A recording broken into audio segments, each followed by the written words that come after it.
जिसके पास धन ना हो, उसके पास लक्ष्मी ना हो, लेकिन लक्ष्मी जिनके चरणों की दासी है वो नारायण उसके पास रहते हैं, इसलिए वो व्यक्ति अति धन्य है। आज कथा आएगी सुदामा जी की। भले ही दीन थे, भले ही धनवान नहीं थे, लेकिन भक्तिवान थे। सुदामा, सुदामा जी का नाम सुदामा कैसे पड़ गया? श्रीमद् भागवत में सुदामा नाम नहीं है। श्रीमद् भागवत में तो केवल इतना लिखा है कि भगवान का एक विप्र मित्र था, उसका नाम सुदामा था, ऐसा नहीं लिखा। ये तो वैष्णव जनों ने, संत जनों ने, विद्वान जनों ने अपनी मति से निश्चित करके कहा कि भैया भगवान के इस मित्र का नाम सुदामा है। क्यों सुदामा है? सुदामा शब्द का अर्थ क्या होता है? जिसके पास सुंदर दाम है, सुंदर धन है, उसको सुदामा कहते हैं। किसी ने प्रश्न किया, बोले भगवान आप एक दीनहीन से व्यक्ति को, जिसके घर में खाने को अन्न नहीं होता, पहनने को वस्त्र नहीं होते, आप उसका नाम सुदामा कैसे रख सकते हो? सुदामा मतलब जो जिसके पास सुंदर धन है वो सुदामा। तब वैष्णवों ने कहा, बोले भैया संसार के पास जो धन है ना वो सुंदर धन नहीं है। क्यों? एक दिन खर्च हो जाता है। लेकिन सुदामा के पास जो भगवान का नाम रूपी धन है ना, वो कितना भी खर्च करो कभी खर्च ही नहीं होता, बढ़ता ही रहता है। तो ऐसा दाम जिसके पास है उसका नाम है सुदामा। भगवान का नाम रूपी दाम, इसलिए उनका नाम सुदामा। बंधुओं, श्रीमद् भागवत लक्ष्मी साध्य नहीं है। अगर आप सोचो कि बहुत धनवान हो और कथा करा लोगे तो संभव नहीं हो पाएगा। श्रीमद् भागवत भाग्य साध्य भी नहीं है। मेरा भाग्य प्रबल हो जाएगा तो मैं कथा करा लूंगा, ऐसा भी जरूरी नहीं है। श्रीमद् भागवत तो कृपा साध्य है। यदि कृपा हो जाए ना ठाकुर जी की तो कथा प्राप्त होती है। सब लोग इधर देखो, कहां तक बताएं? बड़े बड़े धनवान, बड़े बड़े करोड़ खरबपति, करोड़ों का टर्नओवर कराने वाले भी कथा नहीं करवा पाते। लेकिन यदि किसी के ऊपर कृपा ठाकुर जी को करनी है ना, उसके पास कुछ भी नहीं होगा तो भी वो कथा करा लेता है। ऐसा कितना अनुभव किया। हमारे पूज्य पिताजी महाराज की एक बार कथा हुई। यहाँ पंडरिया एक जगह है, रायपुर से बिलासपुर के बीच में पंडरिया। अब जिन्होंने कराई उनका नाम तो नहीं पता, लेकिन जिन्होंने कथा करवाई थी वो उस शहर के डॉन थे। डॉन समझ गए? नहीं वो नहीं, अरे भाई उनका नाम मत बोलो, तो बढ़िया आदमी है, बेचारे, ये किसी और का नाम बोल रहे हैं। तो एक कथा कराई थी पंडरिया में। वो जो थे उन्होंने किस लिए कथा कराई अब सुनो। बैठे थे ऐसे 4-5 दोस्त, और डॉन आदमी तो थे ही, उनका रुतबा था वहां पे महाराज। वो जब चलते थे तो उनके सब रखे रहते थे औजार, वो सब आदमी डरते थे उनसे।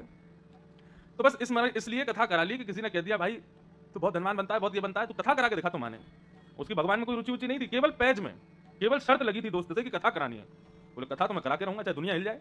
बोले किसकी कथा कराओगे? तो उसने फोटो दिखा दिया, बोले भागवत के सबसे बड़े वक्ता यही है, इनकी कराओ। पिताजी महाराज का चित्र देखा, उसी रात गाड़ी लेकर के वो गाड़ी से ही वृंदावन आया, यहाँ पंडरिया से। और पिताजी की कथा कहीं बाहर थी, तो वृंदावन में आकर के मिला हमारे जो सब व्यवस्था कर्मी है सब लोगों से।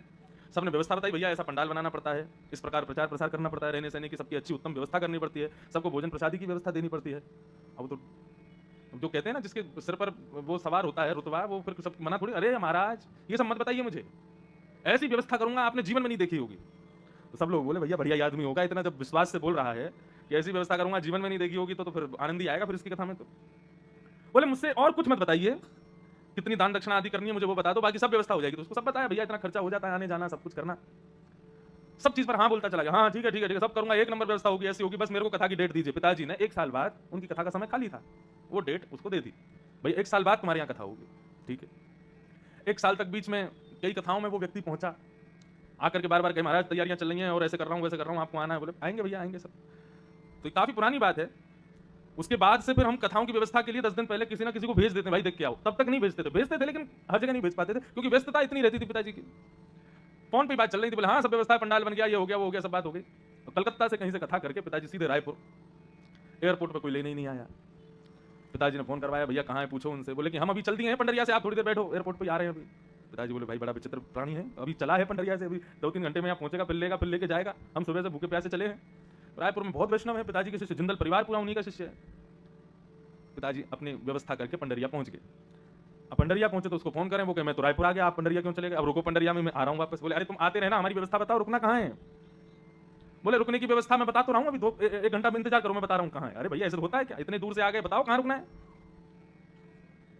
गाड़ी में बैठे रहे 3 घंटे पिताजी। वो व्यक्ति रायपुर से लौट के आया, आकर के प्रणाम करके बोले कहाँ रुकना है? बोले अभी वो एक को बोला है, वो अपना घर खाली कर रहा है, उसको 2-3 घंटे लगेंगे तब रुकवाएंगे आपको। बोले ये कोई तरीका भाई, पहले से तुम 1 साल तुमको दिए, तुमने कोई व्यवस्था नहीं की। बोले अरे एक जगह की थी, उसका घर ही टूट गया। बोले ऐसा कैसा घर था, घर टूट गया? बोले अच्छा तो पंडाल वंडाल दिखाओ, कहाँ लगा है, कैसा लगा है? तो पंडाल क्या था, हवा आती उड़ता था वो पंडाल पूरा ऊपर। पंडाल देख के पिताजी घबरा गए, बोले भैया यहाँ कथा होगी? बोले हाँ, तूफान आ गया तो पंडाल ही गिर जाएगा। बोले नहीं गिरेगा, हमारी जिम्मेवारी है। बोले अरे भैया वाटरप्रूफ बनाते, कुछ बढ़िया बनाते। बोले अरे महाराज सब व्यवस्था हो गई, अब आप एंड टाइम पे मत बताओ क्या करना, मैंने सब कर दिया। सारे पिताजी के संगीतज्ञ और ब्राह्मण लोग जहां रुके वहां महाराज सांप बिच्छू तो उनका घर था वो। वहां जाकर के इन लोगों ने सबने कहा भैया यहाँ कहाँ सोएंगे, नीचे पूरी मिट्टी पड़ी है, कहाँ कैसे व्यवस्था होगी, क्या होगा? बाथरूम के नाम पर जंगल था, उसी में जाओ, वहीं सब करके आओ, उसके अलावा कोई व्यवस्था नहीं। नहाने के नाम पे नीचे नदी बह रही है, इसमें नहा लो। सब लोग रात्रि में पिताजी के पास पहुंचे, भैया ऐसे तो कैसे होगी कथा। पिताजी बोले क्या करें, बड़ा विचित्र आदमी है, कथा की डेट ले गया, सब फाइनल कर गया, बोला सब करूंगा, और अब देखो कुछ नहीं किया। सब लोगों ने कहा भैया भोजन प्रसाद बनाने के लिए गैस चूल्हा दो, तो उसने चूल्हा और लकड़ी लाके दी, बोले इसी में बनाओ, पकाओ, खाओ। रात्रि में सबने भोजन किया, दूसरे दिन लकड़ी खत्म, तो उससे बोले भैया लकड़ी की व्यवस्था करवाओ, आज प्रसाद वसाद पाके फिर कथा करनी है। तो बोले हाथ पैर दिए भगवान ने, इन्हीं को काट के जला दो, लकड़ी की क्या जरूरत है। अरे इतना भी नहीं कर सकते, जंगल में जाओ, लकड़ी काटो ले आओ, अब सब ये व्यवस्था भी मैं करके दूंगा क्या। ऐसी स्थिति हो गई महाराज की, वहां बस सब रोने ही लगे। पिताजी ने कहा देखो भाई, सारे संगीतज्ञ, सारे ब्राह्मण लोग, सब लोग ट्रेन पकड़ो, अभी वापस जाओ। हमने इसको वचन दिया है, हम तो कथा सुना के आएंगे। अब चाहे ये गुंडा है, चाहे मवाली है, चाहे कोई भी है, कथा तो इसको दी है, यहां तक हमारी पोथी आ गई है, कथा तो अब होगी। और वही हुआ, सब वापस लौट गए। पिताजी अकेले कथा करके पूरी। बोले 7 दिन में यदि इसकी मति नहीं बदली कथा ने, तो हमारा नाम भी ठाकुर जी नहीं। 7 दिन उसको कथा श्रवण कराई, जिस अभिमान में था, जिस व्यसन में था, जिस दुर्गंध में था, हर चीज से निवृत्त हुआ। अंतिम दिन आकर के क्षमा मांगा, नेत्रों से सुधार बहाने लगा, उसका पूरा जीवन परिवर्तित हो गया। और कथा उसके यहाँ हुई, और पिताजी सब करके फ्री में ही कथा करके गए। बात अलग है, बाद में फिर सबका पेमेंट वेमेंट करने के लिए उसने पंडाल वाले का भी नहीं दिया, वो भी पिताजी पे आ गया, बोले कि मेरा नहीं दे रहा, आप ही दो। पिताजी बोले भाई मैं तेरे को कहां से दूं, जिसने कथा करवाई उसके पास जाओ। लेकिन कुछ नहीं हुआ, तो फिर पिताजी ही बहुत कुछ वहां व्यवस्थाएं करके फिर लौट के आई। कहने का अभिप्राय, श्रीमद् भागवत धन साध्य नहीं है, श्रीमद् भागवत कृपा साध्य है। और ना जाने किस पर हो जाए कुछ कह नहीं सकते। आज तक वो व्यक्ति बिल्कुल सुधरे हुए हैं, बिल्कुल अब संभल गए हैं, अब अपना जीवन पूरा उनका परिवर्तित हो गया। आते हैं कभी कभी कथाओं में पिताजी की। अब इसका मतलब ये नहीं सुन के कोई 2-4 लोग सोचे तो हम वैसे कर ले, महाराज जी को बुला के सब व्यवस्था है और आके इनसे कह देंगे हाँ भाई करो अब कथा, तो आ जाएंगे तो फिर करनी पड़ेगी। ऐसा नहीं। मैं यहाँ पर कोई वक्ता की विशेषता या किसी अन्य बात की विशेषता नहीं कह रहा हूं, मैं केवल इतना कह रहा हूं कि किसी के घर में किसी के द्वारा भागवत कथा होना, करवाना, ये साधारण बात नहीं है। कितनी बार ऐसा होता है कि लोग कथा बुक कर लेते हैं, सब व्यवस्था कर लेते हैं, एंड टाइम पे नहीं हो पाती, किसी ना किसी कारण से कैंसिल हो जाता है, सब अव्यवस्थित हो जाता है। अभी टूंडला में कथा थी, विदेश जाने से पहले, आगरा के पास टूंडला। सुबह से ही बारिश शुरू, असमय की बारिश, और परिणाम ये कि शोभा यात्रा जैसे ही पंडाल के समीप पहुंची है, शोभा यात्रा क्या थी, सब टंपुओं में आ रहे थे, इतनी बारिश हो रही थी। जैसे ही शोभा यात्रा व्यासपीठ के बिल्कुल पंडाल के बाहर पहुंची है, इतने में ही बीच में से पंडाल टूट गया, ध्वस्त हो गया, नष्ट हो गया, कथा नहीं हो पाई। श्रीमद् भागवत धन साध्य नहीं है, श्रीमद् भागवत वैभव साध्य नहीं है, श्रीमद् भागवत कृपा साध्य है। जिस पर कृपा होती है उस वो ही कथा करवा सकता है। क्योंकि श्रीमद् भागवत की व्यवस्था आपने अपने चाचा ताऊओं को दी है, अपने भाई बंधुओं को दी है, लेकिन वास्तव में वे सेवा नहीं कर रहे। जब भागवत की कथा कहीं पर होती है ना, तो वहां पर पहले से लेकर अंतिम व्यवस्था तक सारी व्यवस्थाएं ये देवता करते हैं, हमारे पितृ करते हैं, विघ्नों को रोकते हैं, किसी भी प्रकार की कोई असफलता ना हो, किसी भी प्रकार का कोई भाव नष्ट ना हो, पंडाल सुव्यवस्थित बना रहे, इसकी जिम्मेवारी पवन देव संभालते हैं। जितने आए हुए श्रोताएं हैं उनकी कथा, उनको कथा समझ में आवे, उनके हृदय में कथा विराजमान होवे, इसकी जिम्मेवारी स्वयं महादेव संभालते हैं। जितने वैष्णव भक्त आए हैं सबको प्रसाद की सेवा प्राप्त हो, ये सेवा स्वयं अन्नपूर्णा संभालती है। हमें दिखते नहीं है, लेकिन भागवत की प्रत्येक सेवा ये देवलोक संभालता है। और इतने महंगे महंगे, इतने बड़े बड़े देवता यदि किसी के यहाँ व्यवस्था देखने आ रहे हैं तो उस पर कृपा नहीं है तो क्या है। मैं तो कथा करता हूं ना, जगह जगह करता हूं, हर बार नए लोगों से मिलता हूं, नए परिवार से मिलता हूं, हर 7 दिन में मेरा हवा, पानी, भोजन और इंसान सब बदल जाते हैं। तो ये तो अनुभव करता हूं ना मैं कि ये कथा कराना साधारण बात नहीं होती, बहुत बड़ी कृपा होती है ठाकुर जी की, तब जाकर के कथा का कार्यक्रम संभव हो पाता है। और जिन्होंने ये कथा यहां रखी है राजनांदगांव में, बहुत सरल, बहुत सीधा परिवार, बहुत सच्चे हृदय के, मतलब बिल्कुल स्पष्ट, मुझे बहुत अच्छा लगा मिल करके। कोई ऐसा नहीं कि बहुत बड़े उद्योगपति हो, बहुत बड़ी कोई फैक्ट्री चल रही हो, सामान्य परिवार है, लेकिन एक संकल्प था, दृढ़ संकल्प था कि करवानी है कथा, कैसे भी करवाएं, करवाई। तो बहुत बड़ी कृपा है ठाकुर जी की, इसके लिए पूरे वैश्य परिवार को हम प्रणाम करते हैं, बहुत बहुत धन्यवाद करते हैं। उसमें भी इतने विघ्न आए, कथा होनी कहीं थी, 4 दिन में स्थान बदल गया, व्यवस्था, पंडाल वाले भैया को भी ये बेचारे बोल रहे 4 दिन में महाराज जी, 3 दिन में ही पूरा पंडाल खड़ा कर दिया, कहीं और लगा था वहां से हटा के। तो ये सब व्यवस्था ठाकुर जी की कृपा से हुई है। आज ये कथा अपने गंतव्य पर पहुंच गई, विश्राम की ओर है। इसके लिए बार बार ठाकुर जी को धन्यवाद, बार बार इस कथा की व्यवस्था को संभालने वाले सब देवलोक के देवताओं को धन्यवाद, हमारे पूर्वज, हमारे पितरों को धन्यवाद, जिनकी कृपा से, जिनकी आज्ञा से, जिनके छत्र छाया से, निर्विघ्नता से आज हमारी ये कथा संपन्न हो रही है। हम सबको प्रणाम करते हैं। कथा क्रम में हम लोग चलें। भगवान ने 7 दिन 7 रात्रि पर्यंत गोवर्धन को अपनी कन्नी उंगली पर धारण करके रखा। बंधुओं, गोवर्धन का अर्थ क्या है? गो माने इंद्रियां, नाक, आंख, जीभ, कान, त्वचा, हाथ, पैर, गुप्त इंद्रिय, मुख, ये 10 इंद्रियां हैं शरीर में। इन 10 इंद्रियों के समूह को गो कहते हैं। और इन इंद्रियों का जो वर्धन करे, किस चीज में वर्धन करे? काम में नहीं, क्रोध में नहीं, संसार के भोग विलासों में नहीं, हमारी प्रत्येक इंद्रिय का जो कृष्ण भक्ति में वर्धन करे उसका नाम है गोवर्धन। श्री गिरिराज जी श्री गोवर्धननाथ की शरण ग्रहण करने का क्या स्वरूप है, क्या फल है? बोले कि मानव की प्रत्येक इंद्रिय फिर कृष्ण के प्रति आकर्षित हो जाएगी। जैसे गोपी, गोपी शब्द का अर्थ क्या है? गो माने इंद्रियां, पी माने पीना। जो अपनी प्रत्येक इंद्रिय से कृष्ण को पीना चाहे, पाना चाहे, उसको गोपी कहते हैं। ऐसे ही गोवर्धन, जिसकी समस्त इंद्रियों का वर्धन ठाकुर जी की सेवा के प्रति हो जाए। श्रीमद् भागवत के अद्भुत वक्ता श्री डोंगरे जी महाराज अपनी कथा में कहा करते थे कि यदि व्यक्ति की एक इंद्रिय भी ठाकुर जी की सेवा से वंचित है तो व्यक्ति उसी इंद्रिय से पाप करना शुरू कर देगा। आपकी आंखें दर्शन में तो प्रसन्न होती हैं, लेकिन आपके कानों को कथा सुनने में रुचि नहीं आती, तो याद रखना इन कानों से ही कोई ना कोई अपशब्द, कोई ना कोई दूषित भाव भीतर प्रवेश करेगा जो आपको पाप की तरफ अग्रसर कर देगा। इसलिए अपने शरीर के प्रत्येक अंग को ठाकुर जी की सेवा में लगाओ ताकि ये पवित्र बना रहे, इनसे कोई पाप ना हो। हमारे पूज्य पिताजी कहते हैं कि माला हाथ में क्यों रखो, माला झोली संग क्यों रखो? ठीक है, माला में हाथ लगा रहेगा तो माला भले ही ठाकुर जी से ना मिलवावे, लेकिन ये माला जब हाथ में होगी ना तो इस हाथ से कभी शराब छुओगे नहीं, इस हाथ से कभी मांस का भक्षण करोगे नहीं, इस हाथ से कभी दूषित पदार्थ का स्पर्श करने में भी भय लगेगा। क्यों? अरे हाथ में पवित्र माला है, भले ही भगवान ना मिले लेकिन दूषितता से तो ये दूर रखेगी हमको, इसलिए इसको संग रखो। मैंने पहले दिन भी कहा था, हम धोती बगलबंदी पहनते हैं, आप पैंट शर्ट पहनते हो, पैंट शर्ट पहन करके आप किसी पार्टी में भी जा सकते हो, आप किसी मॉल में भी जा सकते हो, किसी सांसारिक किसी क्रिया में जा सकते हो, लेकिन धोती पहन करके, ओह देखो कितने बढ़िया श्रोता आए हैं कथा में, पीछे देखो, वाह स्वयं गैया ही आ गई। अब दो भगाओ मत, अपने आप चली जाए तो ठीक है, हाँ चली जाएंगे,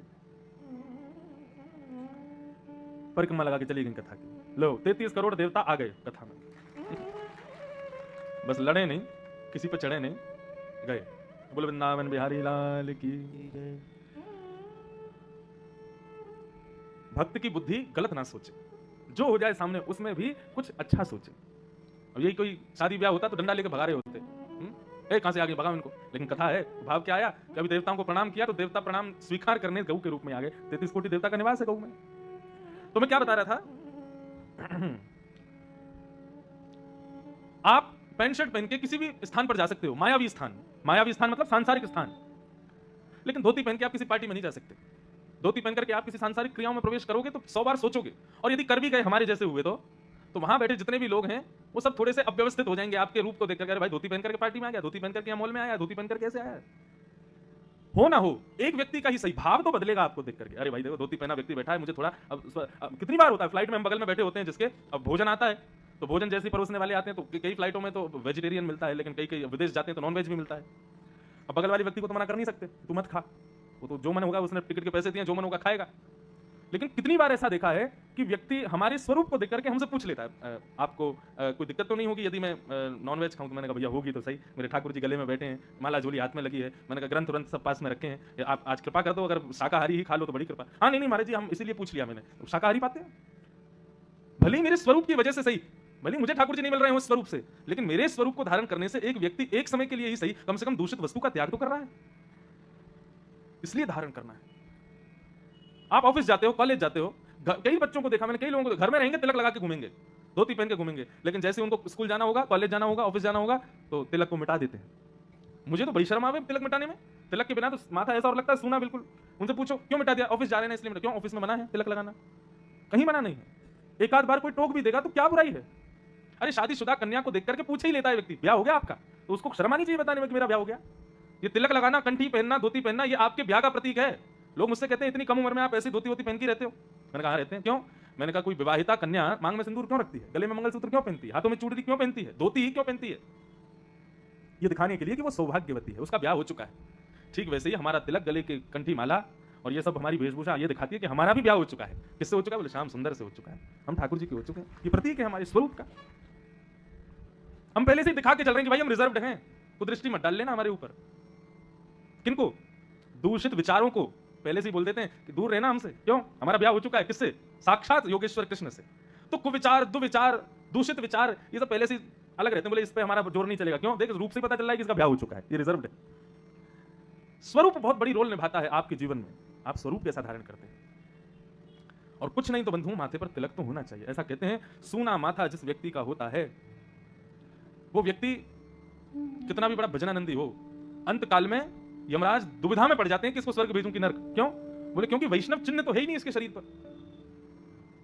और यदि कितना भी बड़ा पापी हो, माथे पर यदि एक तिलक की बिंदी भी होती है ना, तो यमराज उसके पापों को बाद में देखते हैं। तिलक देखते ही पहले विचार कर, अरे वैष्णव चिन्ह है तो ये जरूर ठाकुर जी का भक्त होगा, इसको पहले वैकुंठ भेजो, बाद में देखेंगे इसका क्या करना है। इसलिए तिलक नित्य लगाना चाहिए। या तो 12 अंगुल पूरे माथे पर लगाओ, नहीं तो 4 अंगुल का लगाओ, नहीं तो 2 अंगुल का लगाओ, नहीं तो 1 अंगुल का लगाओ। बिना तिलक के माथा नहीं होना चाहिए। अब मैं बता नहीं सकता मंच से, नहीं तो शास्त्रों में तो वर्णन है कि बिना तिलक के आदमी को देखने का क्या पाप होता है। प्रातःकाल उठते ही गली मोहल्ले में घूमने वाले उन बंचरों को जो आप देख लेते हो ना, जीव चरों को, उनको देखने के समान पाप होता है, उनको देखने के समान भाव होता है बिना तिलक के व्यक्ति को देखना। इसलिए तिलक नित्य लगाना चाहिए। भले एक चंदन का टीका ही लगाओ जरूर। श्रीमद् भागवत में तो वर्णन है कि केसर युक्त चंदन घिसो, ठाकुर जी के चरणों में पधराओ और पधरा के फिर अपने माथे पर लगाओ। वो व्यक्ति जीवन में अपनी बुद्धि विवेक से कभी पदभ्रष्ट नहीं होगा, कभी भ्रष्ट नहीं होगा। ठाकुर जी उसकी बुद्धि को सदैव संभाल के रखते हैं। इसलिए भैया तिलक जरूर लगाया करो। हम नहीं कहते धोती पहनो, चोटी भी रखनी चाहिए, वैसे तो हिंदुओं की पहचान है चोटी। हमारे मस्तिष्क के सिर के इस भाग में एक पॉइंट होता है जहां से ठाकुर जी को कभी कोई कृपा भेजनी हो, ठाकुर जी को कभी सद्बुद्धि भेजनी हो, ठाकुर जी को किसी प्रकार का कोई भाव भेजना हो, तो एक प्रकार से वो हमारा एंटीना का स्थान होता है। लेकिन लोग शर्म के कारण उस एंटीना को काट देते हैं, ठाकुर जी मैसेज भेजते रहते हैं, हमको मिलता ही नहीं है। इसलिए एंटीना रखा करो ताकि मैसेज नेटवर्क ठाकुर जी को पकड़े और आपके पास कुछ आवे। क्यों बुद्धिमान ब्राह्मण ही हुए? क्यों बुद्धिमान चाणक्य ही हुआ? क्यों बुद्धिमान अष्टवक्र ही हुए? क्यों बुद्धिमान कृपाचार्य, शुक्राचार्य आदि आदि ये सब ब्राह्मण ही क्यों हुए? क्योंकि सब चोटी रखते थे। विवेकी होता है ब्राह्मण क्योंकि चोटी रखता है, शिखा रखता है। उसके पास ठाकुर जी कुछ ना कुछ उसकी बुद्धि को इस प्रकार से चलाते रहते हैं। ठाकुर जी को क्यों पता है सिग्नल मुझे मिल रहा है, लेकिन लोग सिग्नल ही काट देते, तो फिर ठाकुर जी का मैसेज कहां से मिले? इसलिए चोटी भी रखनी चाहिए। अब बहुत भाव इसी में बोलता रहा तो पूरा दिन इसी में निकलेगा, लेकिन कोई ना कोई एक वैष्णव चिन्ह हमारे शरीर पर जरूर होना चाहिए। और कैसा वैष्णव चिन्ह? लोग इस बात पर भी तर्क देते हैं, हम कंठी पहनते तो हैं भीतर, अरे वैष्णव चिन्ह दिखना चाहिए, उसको छुपाना नहीं चाहिए। एक वैष्णव चिन्ह ऐसा हो जो सबको दिखे, उसको धारण करो। आज इस कथा से प्रण ले लो, भले ही हमारे जितने भी भाई लोग हैं, जरूर एक तिलक जरूर लगाओ माथे पर, सूना माथा मत रखो, कंठी जरूर पहनो, और हो सके संभव चोटी भी रखो। और जब इतना ही कर लियो तो धोती पहनने में शर्म का है, वो भी पहन लेना, पूरे ही वैष्णव बन के रहो ना। मैंने सच में कितने परिवार ऐसे कथाओं के बाद में वो जब मुझसे मिलने आते हैं तो धोती पहन के आते हैं, वो इतना अच्छा लगता है उनको देख करके, इतनी प्रसन्नता होती है। देखो अपने वैदिक रूप में है, अपने वैष्णव रूप में है, अच्छा लगता है।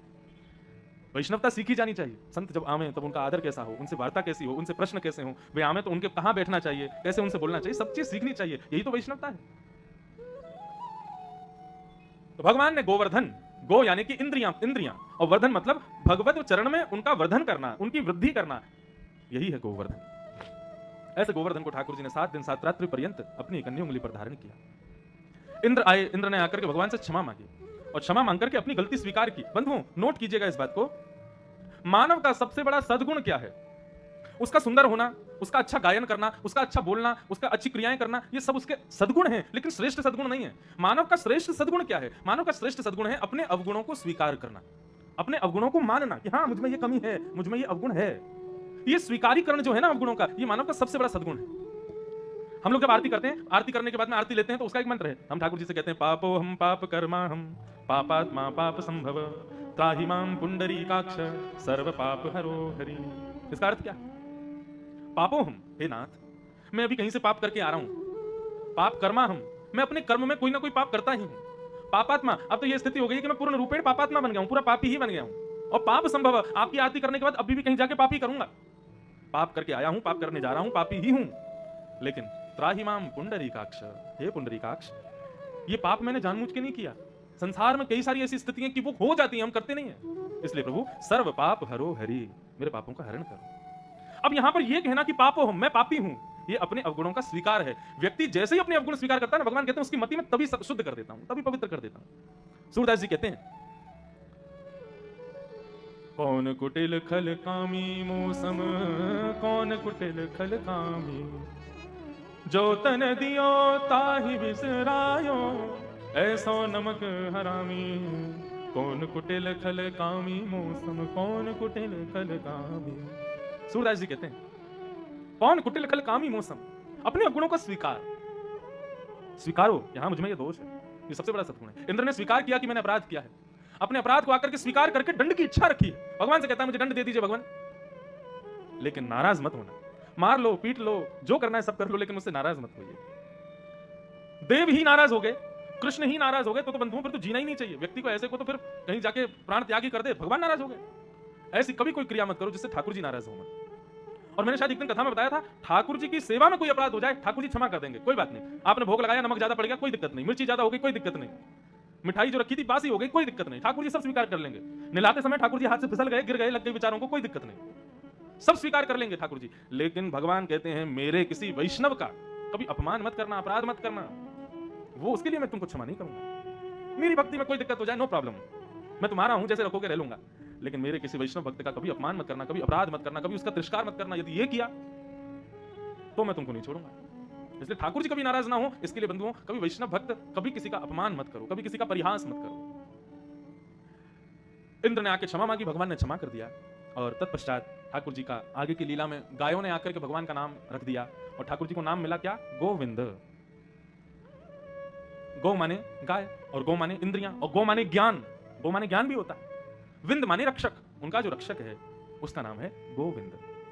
अच्छा एक बात कहूं, 45-40 के बाद जिनकी उम्र हो जाती है वे लोग भगवान को जब भी पुकारें तो गोविंद कहकर के पुकारें।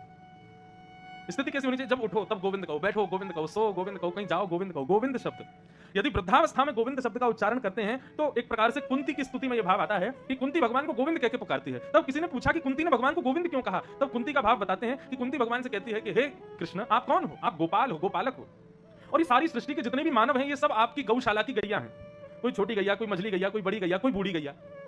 तो गौशाला में गैयाओं की सेवा करने वाला जो गोपालक होता है वो सारी गैयाओं की सेवा करता है पूरे दिन, लेकिन रात्रि में जब थक जाता है तब अपनी गौशाला की सबसे वृद्ध गैया के पास जाता है और बैठी हुई इस गैया के पास में जाकर के सर लगा करके उससे लिपट जाता है, क्योंकि वो चंचल नहीं होती, बड़ी शांत होती है। उसको सहलाता रहता है, सहलाते सहलाते बहुत समय उससे बातें करता रहेगा और करके फिर वहां से चला जाता है। कुंती ने भगवान को गोविंद कहकर इसलिए पुकारा, बोले हे कन्हैया तुम्हारी इस संसार रूपी गौशाला होते नहीं प्रीति, और जब तक प्रीति नहीं होगी तब तक श्याम सुंदर मिलेंगे नहीं।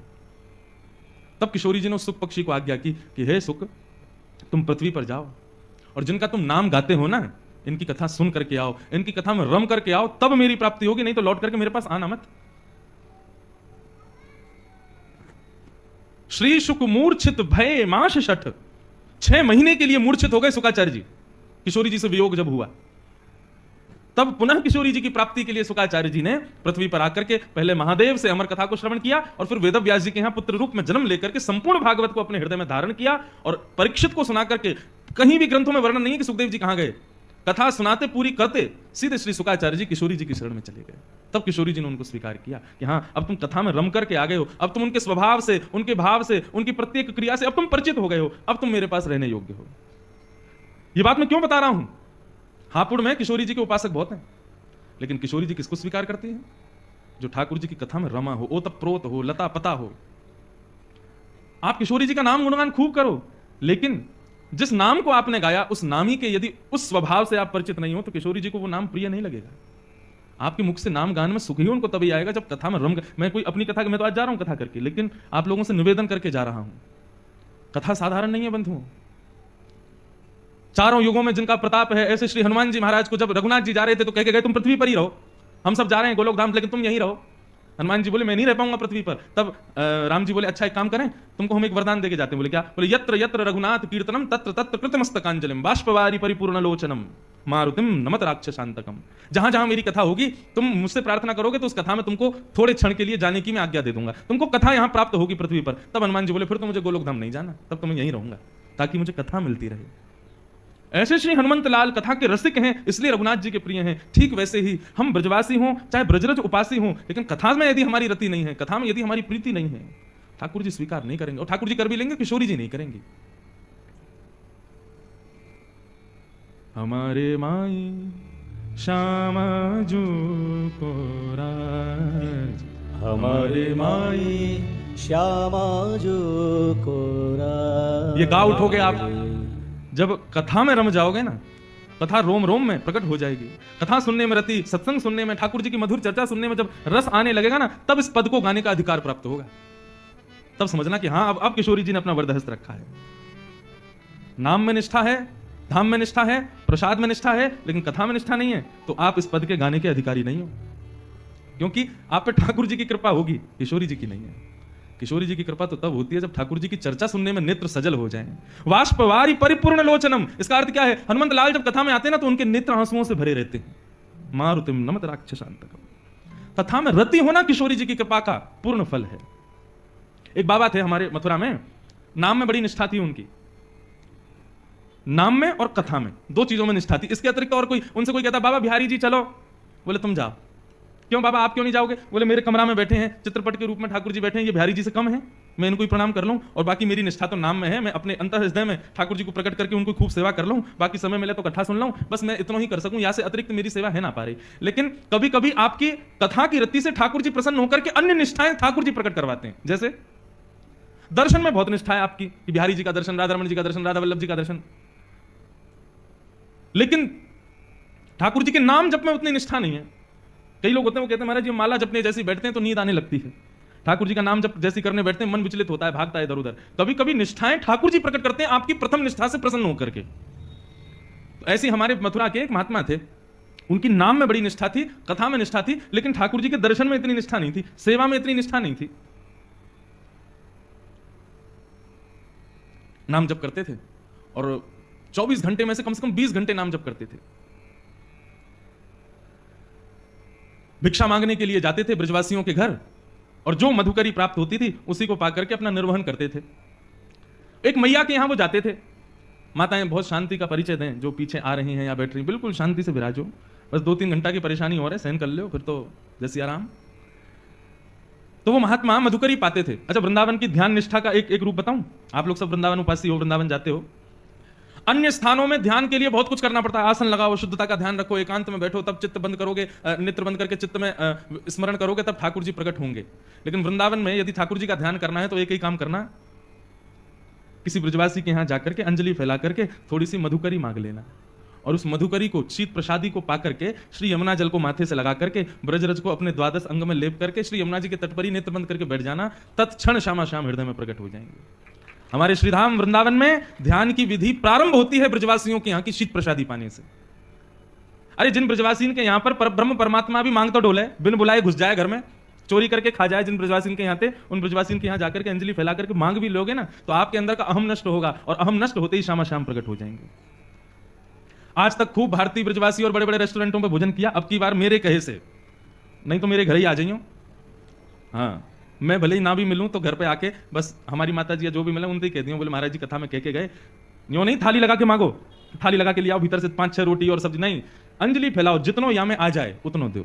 आज भी हमारे ब्रज के संत कैसे प्रसाद पाते हैं? बोले रोटी भी पूरी मत दियो, आधी दियो, वही पन एक चावल, वही पन एक सब्जी, वही पन एक दही, वही पन एक मक्खन, नेक बूरो, और वही को सबको पाकर के मधुकरी पाके नेत्र बंद करके, हाथ मुंह धो के नेत्र बंद करके जैसे ही महात्मा बैठे उनको ध्यान समाधि लग जाए महाराज। ब्रजवासी के घर के प्रसाद को पाकर के ऐसी ब्रज निष्ठा, ऐसी दर्शन निष्ठा और ध्यान निष्ठा प्रकट है जाए वृंदावन में। तो वे महात्मा नाम जपी थे, लेकिन कभी कभी ब्रजवासियों के यहां जाकर के अंजलि फैला करके मांगते थे और जो प्राप्त होता था उसको पाकर के पूरा हाथ धो करके फिर नाम जप करने लगते थे। एक मैया के यहां वो जाते थे, उन मैया के यहां पर मदन मोहन लाल जी विराज रहे थे। तो बाबा जब आते थे तो बंधुओं एक पद है श्री रैदास जी का, उसमें भाव है, सो ही सुहागन प्रिय जाहि रीझ हैं। ठाकुर जी कब किससे रीझ जाए कुछ पता नहीं है। जैसे ही वो बाबा नित्य अंजलि फैला करके प्रसादी मांगने के लिए आते तो भीतर बैठे मैया के घर में मदन मोहन लाल जी उन पर रीझ गए और ठाकुर जी के मन में भाव आया, इनको नाम निष्ठा तो बहुत है लेकिन इनको मेरी सेवा और दर्शन में ज्यादा निष्ठा नहीं है। लेकिन नाम निष्ठा इतनी सुंदर है कि उससे ठाकुर जी प्रसन्न होकर के अब उनको अपने दर्शन की सेवा, दर्शन की निष्ठा उनके हृदय में प्रकट करना चाहते हैं। तो ठाकुर जी ने क्या किया, वो मैया रात्रि में जैसे ही ठाकुर जी को शयन करा करके सोई तो ठाकुर जी स्वप्न में प्रकट हो गए और मैया से बोले, मैया तेरे यहां वो जो बाबा आवे ना मधुकरी मांगवे? बोले हाँ। कल को जब वो भिक्षा मांगवे आवे ना तो तू मोए जाके दे दियो बाकी गोद में। मैया तो रोने लगी, बोले क्यों, मेरी सेवा में कोई कमी जो आप बाबा के पास जाना चाहो? बोले ना मैया, आपकी सेवा से मैं बड़ा प्रसन्न हूं, लेकिन अब आप थोड़े दिन की और रह गई हो, कछु दिना में आप चली जाओगी, फिर मेरी सेवा कौन करेगा? या हमारे मैं तो अपनी व्यवस्था कर रहा हूं, वह बाबा को जाके मुझको कल दे दियो, अब मैं वही के पास रहूंगा। रात भर मैया रोई बेचारी, लेकिन ठाकुर जी की आज्ञा उसने मानी। दूसरे दिन जब संत पधारे तो कहा, मैया भिक्षा दो, कुछ मधुकरी प्रसादी दो। मैया भीतर से अपने ठाकुर जी लेके आई, बाबा की गोद में धर दिया, ले बाबा भिक्षा। बाबा बोले, हमसे ये सेवा वेवा नहीं होती है ठाकुर जी की, हम तो भैया नाम उपासी हैं, बस नाम जप करना जानते हैं। ये श्रृंगार करना, स्नान कराना, वस्त्र पहनाना और ये 56 भोग धराना, ये राजोपचार हमसे नहीं आता है, हम केवल नामोपचार जानते हैं। आप ठाकुर जी से पुनः निवेदन कर दो, छोटी सी कुटिया में रहता हूं मैं, यहां पे 8 बार भोग लगता होगा, मेरे यहां तो कोई प्रसादी की भी व्यवस्था नहीं है, इनको भूख बहुत लगती है, मैं इनको भोजन नहीं करा पाऊंगा। श्रीनाथ जी में 8 बार भोग आता है, जिसमें से 3 बार का भोग आप सुनकर के आश्चर्य करोगे, उसका नाम है श्रम भोग। क्या नाम है? श्रम भोग का तात्पर्य क्या है? ठाकुर जी को उठते ही पहले लड्डू और दूध का भोग लगता है श्रीनाथ जी को। या माखन मिश्री का भोग लगेगा। लड्डू तो विशेष है, लड्डू दूध माखन मिश्री सब तो आएगा ही उठते ही। यहां तक कि ऐसा वर्णन है कि श्री नंदलाल पौड़े भय रहे में उठे ही ना है। यशोदा मैया कभी पाम दबावे कभी हाथ दबावे, ठाकुर जी उठे ही ना, चदरिया ओढ़ ले मुंह मत उठाओ। तब मैया क्या करे, पात्र में दूध लेके आवे और लाला के सिरहाने पे हाथ रख के लाला सोते भाई लाला को उठा के मोहते दूध छुपा दे, तब दूध पीते पीते पीते पीते तब ठाकुर जी के नेत्र खुले, तब मैया उनकी आरती करे। ये है मंगला।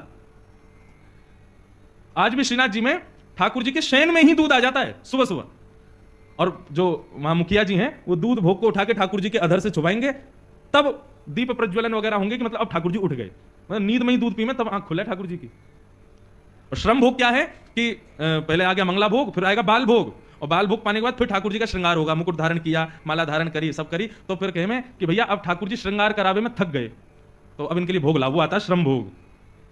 बताओ, कपड़ा पहनवे में थक जाएंगे। दोपहर में राजभोग के बाद जब ठाकुर जी के मुकुट वुकुट सब बढ़ा दिए जाते हैं, उसमें भी इनको श्रम होता है, फिर श्रम भोग आता है। और ठाकुर जी को मुकुट नीचे किया ना, कड़ूला उड़ूला ने बढ़ा दिए हैं, ठाकुर जी को श्रम है गया, एक और भोग लाओ। कितना काम है, पेट ही ना भरे इनको। तो बाबा बोलो मैया ठाकुर जी से निवेदन कर दियो, मेरे यहां कोई व्यवस्था ना है, तुम तो बहुत बढ़िया सेवा कर रही हो, 8 बार भोग लगाओ, मैं तो खुद एक बार पाऊं, कहां से खवाऊंगा, तुम्हारे लाला है। मैया वापस लेगी, ठाकुर जी है, बोले आज रात्रि में निवेदन कर दूंगी। रात में सपने में फिर ठाकुर जी आए, बोले मैया तुमने मुझको क्यों नहीं दिया। बोले ठाकुर जी मैं तो जानूं आप 8 बार भोग लगाओ, इतनी बार आरती करनी पड़े, हर बार इतनी सुंदर सुंदर सामग्री बनानी पड़े, बाबा के यहाँ इतनी व्यवस्था ना है, आप कैसे रहोगे। ठाकुर जी बोले मैं रह लूंगा, लेकिन रहूंगा अब उन्हीं के पास, आप मुझको दे दो। बाबा जैसे रखेगो मैं वैसे रह लूंगा, वो रूखी रोटी खवावेगो मैं रूखी रोटी खाऊंगा, लेकिन रहूंगा बाबा के पास। बंधु इस भाव से ये पता चलता है हम सबके घर में ठाकुर जी बैठे हैं, कितनी कृपा है ठाकुर जी की। हम बच्चों को भोजन परोसते हैं तो बच्चे नाक मुंह मोड़ ले, मैया में नमक कम है, इसमें नींबू नहीं है, ये नहीं है, वो नहीं है। ठाकुर जी को जैसा दे दो वैसा पा लेते हैं। कई बार खीर पधरा देते हैं ठाकुर जी को, भोग लग जाती है, जब हम पाने बैठते हैं तब पता चलता है इसमें तो शक्कर ही नहीं थी, और ठाकुर जी पा लिए, कभी शिकायत नहीं करते, जैसा दे दो वैसा स्वीकार है। कैसे प्रेमी है ठाकुर जी। हमारे बच्चे नाक मुंह मोड़ते हैं, लेकिन ठाकुर जी कभी मना नहीं करते, सब स्वीकार करते हैं, जैसा दे दो। कभी कभी प्रसाद पानी बैठते हैं तब पता चलता है दाल में तो भयंकर मिर्चें खाई नहीं जा रही, हम उसमें पानी मिला रहे हैं, फिर नींबू डाल रहे हैं, भैया मिर्चें खब नहीं रही है, और ठाकुर जी ने पूरा भोग लगा लिया। कितने सहज हैं ठाकुर जी। इससे यह समझ आता है कि ठाकुर जी आपके घर में विराज रहे हैं, आप जैसी सेवा करना चाहो उनको सब स्वीकार है, क्योंकि वो आपके हैं। ऐसा प्रेम हम क्यों नहीं करते ठाकुर जी से। हम जैसा ठाकुर जी को वस्त्र पहना दें, जैसा स्नान करा दें। कई लोगों के घरों में जाता हूं, अलमारी में ठाकुर जी बैठे हैं, छोटी सी अलमारी में, बेचारे कभी मना नहीं करते, कभी कुछ नहीं कहते। उनके लिए शयन की कोई अच्छी व्यवस्था नहीं है, उनके लिए बैठने की कोई अच्छी व्यवस्था। कई लोगों के घरों में दर्शन करने जाते हैं, ठाकुर जी के पीछे चुईया बैठी है, बेचारे कभी शिकायत नहीं करते। हमारी शिकायतें खत्म नहीं होती, आप ऐसा क्यों नहीं कर रहे हो, हे नाथ हमारे जीवन में इतने कष्ट क्यों, ऐसा क्यों वैसा क्यों। सदैव हम ठाकुर जी शिकायत ही करते रहते हैं, लेकिन ठाकुर जी कभी नहीं करते। मुझे तो कभी कभी पता क्या लगता है, ये जो हमारे घर में ठाकुर जी बैठे हैं ना, आप जैसी वस्तु दोगे सब स्वीकार कर लेंगे, कभी शिकायत नहीं करेंगे। क्यों, जब मृत्यु के बाद हम जाएंगे ना ठाकुर जी के पास, और जाकर कहेंगे ठाकुर जी आपने हमारे जीवन में बहुत कष्ट दिए, बहुत विपदाएं दी, बहुत ये दिया। ठाकुर जी बोले तेरी लिस्ट खत्म हो जाए फिर मेरे को देना, मैं लिस्ट निकालूंगा अपनी।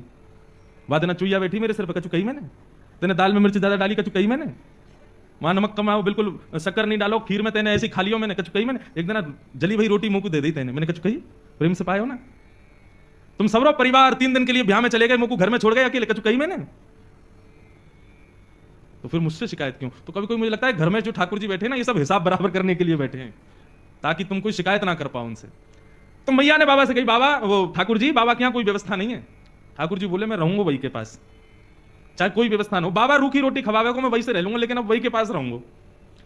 बड़े महल में रहते हैं ठाकुर जी, मदन मोहन लाल जी, परंतु उस महल को छोड़ करके उस बाबा की कुटिया में आ गए। बाबा ले आए, मैया ने कही बाबा आप जैसे रखोगे रहेंगे, आपके पास ही रहेंगे। ठीक है, हम तो एक बार भोग लगाएंगे बस। बोले सब स्वीकार है, आप जैसे दोगे वैसे स्वीकार है, हमारे ठाकुर जी को ले जाओ। बाबा ले आए, घर में लाए, तो अब तो मधुकरी तो भोग लगाएंगे नहीं ठाकुर जी के लिए, तो बढ़िया आटा दाल चावल सब आएगा। लेकिन बाबा बोले भाई दाल चावल वगैरह हमसे बनाने आते नहीं, आटा ले आओ, भाई को बढ़िया टिक्कर बनाएंगे, ठाकुर जी को भोग लगाएंगे।